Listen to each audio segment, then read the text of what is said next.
ധാരാളം കഥകൾ നമുക്ക് പലരും പറഞ്ഞു തന്നിട്ടുണ്ട്.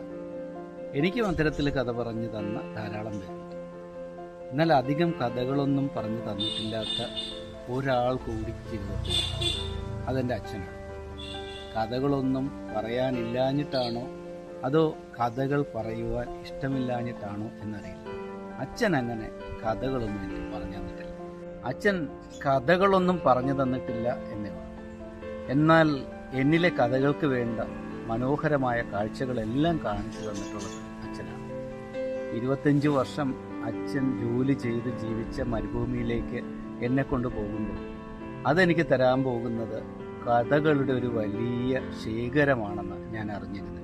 അച്ഛൻ്റെ ചുറ്റുമുണ്ടായിരുന്ന ജീവിതങ്ങളിൽ, അച്ഛൻ അവിടെ ശേഖരിച്ചു വെച്ചിരുന്ന പുസ്തകങ്ങളിൽ ഒക്കെ നിന്ന് എനിക്ക് ധാരാളം അനുഭവങ്ങളും കഥകളും കിട്ടി. ചുറ്റുമുണ്ടായിരുന്ന മനുഷ്യരുടെ ജീവിതങ്ങളിലൊക്കെ നിറയെ കഥകളാണെന്ന് എനിക്ക് മനസ്സിലായത് അച്ഛൻ കാണിച്ചു തന്ന അത്തരം കാഴ്ചകളിലൂടെയാണ്. അച്ഛൻ കഥകൾ പറഞ്ഞു തന്നിട്ടില്ല എന്നേ ഉള്ളൂ. എന്നാൽ അച്ഛൻ കാണിച്ചു തന്ന കാഴ്ചകൾ നിറയെ കഥകളായിരുന്നു.